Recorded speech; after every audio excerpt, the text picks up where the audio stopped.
Hi guys, मैं आपका दोस्त रवि कुमार।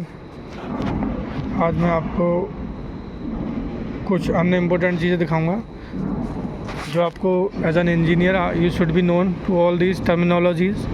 तो वेरी फर्स्ट आपका रहा ये आपका रहा चैन स्प्रॉकेट। ये आप देख रहे हैं, ये स्प्रॉकेट बॉडी है, इसमें ये हमारी चैन फांसी जाती है, इसे हम बोलते हैं चैन स्प्रॉकेट। ये इसकी शाफ्ट है और ये रहा स्प्रॉकेट, इसमें चैन फंसती है।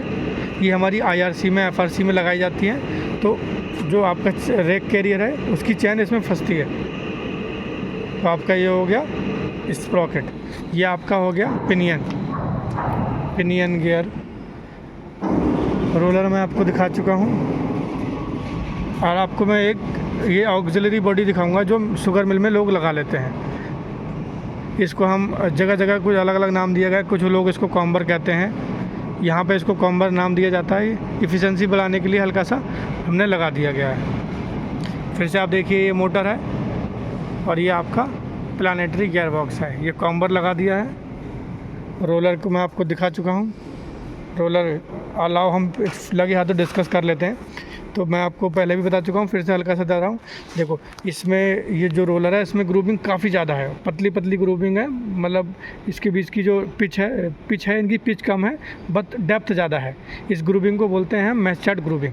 तो मैस्चार्ड ग्रूविंग कहाँ लगी होती है आपको पता होना चाहिए गाइस। मैस्चार्ड ग्रूविंग का प्रयोग वहाँ करते हैं जो आपके फीड रोलर होते हैं और इसमें मैस्चार्ड नाइफ लगाए जाते हैं। तो ये कौन सा रोलर हुआ आपका? Feed roller. फीड रोलर में मैस्चार्ड ग्रूविंग होती है। देखो कितनी गहरी ग्रूविंग है और इस ग्रूविंग को कहते हैं मैस्चार्ड ग्रूविंग, और जो कि फीड रोलर में लगाई जाती है और इसमें मैस्चार्ड नाइफ का भी प्रयोग किया जाता है। तो मैंने आपको ये फीड रोलर समझा दिया लगे हाथों। अब हम चलते हैं दूसरी बॉडी पे। आप देख रहे हैं, ये आप देख पा रहे हैं, ये छोटा सा गियर बॉक्स है। मुझे प्यारा सा लगा, मैंने कहा आपको बता दूँ। तो आप ये देख रहे हैं, ये कौन सा गियर बॉक्स है गाइस बताइए? ये है आपका वर्म गियर बॉक्स। कौन सा गियर बॉक्स है? Worm gear box. और भी दिखाता हूँ मैं आपको गाइस। ये गियर बॉक्स आपने कम ही देखा होगा, पुराने टाइम में यूज़ होता था, अब ये कम यूज़ होता है। बट ये हमारे यहाँ बहुत पुरानी मिल है, छोटी सी, तो हमारे यहाँ अभी भी ये वर्किंग हो रहा है। तो आप ये देख पा रहे हैं, ये एक बड़ा सा गियर बॉक्स है। पहले ज़माने में बड़े बड़े गियर बॉक्स ही प्रयोग करते थे। तो ये हमारा कौन सा गियर बॉक्स है? ये है हेलिकल गियर बॉक्स। इसमें ये शाफ्ट होती है, इसको एक बाहर शाफ्ट निकलती है, बाकी ये बंद होता है। ये हेलिकल गियर बॉक्स हो गया आपका, आप देख सकते हैं। ये आपका हेलिकल गियर बॉक्स हो गया है। फिर से हमारे यहाँ पे मल्टीपल रोलर्स रखे गए हैं। वो आप देखिए, वो TRPF है, टूथ रोलर प्रेशर फीडर। वो आप देख पा रहे हैं प्रेशर कैप कह लीजिए या हेड कैप कह लीजिए। उसके नीचे ये पीछे दिख रहा है आपको पिनियन, वो आपको दिख रहा है, आप देख पा रहे हैं वो व्हाट इज़ दैट?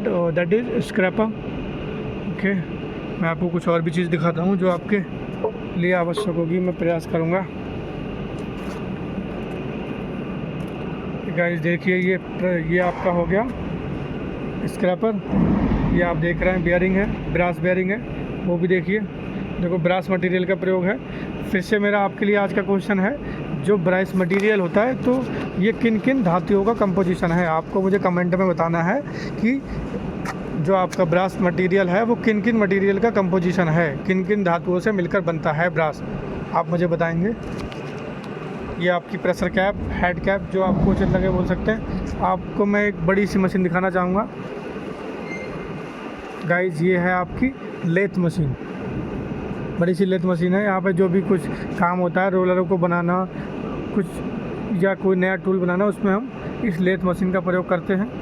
ये ढक दी गई है सो दैट अभी इसकी वर्किंग है नहीं। जुलाई के बाद जब री इंस्टॉलेशन होगा सारा प्लांट, तो हम इसको खोल के इसका यूज़ किया जाता है हमारे। और आप पीछे देख पा रहे हैं जैसे कि हमारा हेलिकल गियर बॉक्स है, रखा है, ख़राब हो गया, इसकी सर्विस होगी अब, फिर रखा हुआ है। ये हो गया हमारा हेलिकल गियर बॉक्स। गाइस मैं आपको एक नई बॉडी दिखाना चाहूँगा, जैसे हम कहते हैं कपलिंग।